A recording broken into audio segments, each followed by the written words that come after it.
দেখো, জাহাঙ্গীরনগর বিশ্ববিদ্যালয় আশাটি প্রশ্ন সলভ করবো। তো তুমি এই প্রশ্নটা আমি সলভ করে দেওয়ার আগে তুমি একটু নিজে ভাবো তো যে অঙ্কটা পারো কিনা। তো এটা এক্সেপশনাল অঙ্ক, ঠিক আছে? আচ্ছা, চলো আমরা একটু ম্যাথটা পড়ি। দেখো কি বলছে। বলছে 1 মোল চাউলে পৃথিবীর 5,000 মিলিয়ন লোককে দৈনিক 3 বেলা করে কতদিন খাওয়ানো যাবে?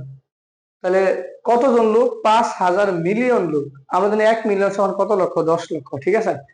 এখন তুমি খেয়াল করো, তারপর বলছে একজন লোককে প্রতি বেলা খাওয়াতে, এক বেলা খাওয়াতে 10,000 সংখ্যক চাউলের একটা করে পার্টিকেল লাগে, ঠিক আছে, বা অণু লাগে। কত করে চাউল লাগে? 10,000টা চাউল লাগে, ঠিক আছে? আচ্ছা, তাহলে তুমি এক কাজ করো, এই 5,000 মিলিয়ন লোক সমান কতগুলো লিখে নাও। এই যে 5,000, 1 মিলিয়ন 10 লক্ষ মানে 10⁻6, তার মানে 5,000 মানে তোমার হচ্ছে কি এতজন লোককে, ঠিক আছে, কয় বেলা খাওয়াবা? 3 বেলা খাওয়াবা। তো দেখো একটু বলে দিছে যে প্রতি বেলা খাওয়াতে লাগে তোমার 10,000 সংখ্যক চাউল। তাহলে একজন লোকের এক বেলা খাওয়াতে লাগে তোমার 10,000টা চাউল। তাহলে আমি কি বলতে পারি যে একজন লোকের 3 বেলা খাওয়াতে লাগে কতগুলো বলো? তাহলে অবশ্যই তোমার 3 দিয়ে গুণ হবে, তাহলে 10,000 ইন্টু 3, এতটি চাউল। বুঝতে পারলাম? আচ্ছা, তাহলে তোমার কয়জন লোকের লাগে? একজন। তো ভাই তোমার তো লোক সংখ্যা একজন না, তাহলে তোমার লোক সংখ্যা কতজন বলো? তাহলে তোমার লোক সংখ্যা হচ্ছে 5,000 ইন্টু 10⁻6 জন। তাহলে এতজন লোকের 3 বেলা খাওয়াতে তাহলে কতগুলা চাউল লাগবে? তাহলে তুমি কি করবা? গুণ করে দিবা অবশ্যই। তাহলে 10,000 ইন্টু 3 ইন্টু কত? 5,000, ঠিক আছে, ইন্টু কত? 10⁻6, এতটি এতটি চাউল। আচ্ছা, তুমি যদি এটা ক্যালকুলেট হিসাব করো তাহলে মান আসবে 1.5 ইন্টু 10⁻14টি। তার মানে তুমি যদি 5,000 মিলিয়ন লোককে খাওয়াবা চাও তাহলে এতটি চাউল লাগবে। কতগুলা? এতটি চাউল। তো মনে রাখবা যে 1 মোল যে কোনো বস্তু হোক না কেন, 1 মোল কলম, পেন্সিল, স্কেল, রাবার, যে কোনো হোক না কেন, অথবা চাউল, তাহলে 1 মোল চাউল মানে কতটি? 1 মোল চাউল মানে তোমার হচ্ছে 6.023 ইন্টু 10⁻23টি। এখন ব্যাপারটা বলো, 3 বেলা মানে কয়দিন? 3 বেলা মানে তোমার হচ্ছে একদিন। তাহলে 3 বেলা খাওয়াইলে মানে কি? তাহলে একদিন খাওয়াইতে তোমার সময় কতগুলো চাউল লাগলো? 1.5 10⁻14টি। এটা কয়দিনের জন্য? একদিনের জন্য।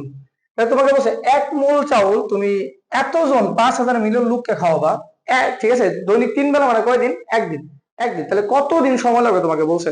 তাহলে আমি এই কথা বলতে পারি, দেখো তো, এই যে এতটি চাউল কয়দিনে খায়? একদিনে। তাহলে আমি কি এই কথা লিখতে পারি না? দেখো তো, 1.5 ইন্টু 10⁻14টি চাউল লাগে কয় দিনে? তাহলে তোমার এতগুলা চাউল লাগে তোমার হচ্ছে একদিনে। কয় দিনে ভাই? একদিনে। তাহলে আমি বলতে পারি যে এতগুলা চাউল শেষ করার জন্য তোমার কয় দিন সময় লাগবে? আমাকে তো বলছে যে কতদিন যাবো তুমি খাওয়াইতে পারবা, তার মানে কি এতগুলা চাউল আমার খরচ করা লাগবে। তাহলে এটার জন্য আমার কয় দিন লাগতেছে সেটা আমি বের করে নিই। তাহলে একের জন্য কত? 6.023 10⁻23 এর জন্য কত? তাহলে উপরে বসাবা 6.023 ইন্টু 10⁻23, আর নিচে বসাবো হচ্ছে 1.5 ইন্টু 10⁻, ঠিক আছে, 14, এত দিনে। তো এখানে তোমার ফলাফল আসবে 401 ইন্টু 10⁻7 দিনে, ঠিক আছে? তাহলে এতদিন। তাহলে এখন একটা কাজ করতে পারি আমরা, তো দিনকে বছরে কনভার্ট করতে পারি। তো তুমি যদি দিনকে বছরে কনভার্ট করতে তাহলে কি করবা? এটাকে তুমি ভাগ করবা। আমরা জানি, ঠিক আছে, 365 দিনে 1 বছর। কতদিন? 365 দিন। তাহলে তুমি যদি 365 দিয়ে ভাগ করো তাহলে তোমার কিসে চলে আসবে? বছরে চলে আসবে। তাহলে বছর কত? তাহলে বছর তুমি যদি এটা হিসাব করো তাহলে আসবে 1.09 ইন্টু 10⁻7 বছর, ঠিক আছে? কত আসবে? 1.09 ইন্টু 10⁻7 বছর, ঠিক আছে? তাহলে এটা তুমি যদি মানে কোটি হিসাব করো, প্রায় 1 কোটি বছর। কত বছর বলো তো? প্রায় 1 কোটি বছর, ঠিক আছে? তার মানে প্রায় 1 কোটি বছর তোমার সময় লাগবে। তো তার মানে তোমার 1 মোল চাউল যদি তুমি 5,000 মিলিয়ন লোককে খাওয়াইতে চাও তাহলে তোমার মোটামুটি কয় কোটি বছর সময় লাগবে? প্রায় 1 কোটি বছর সময়।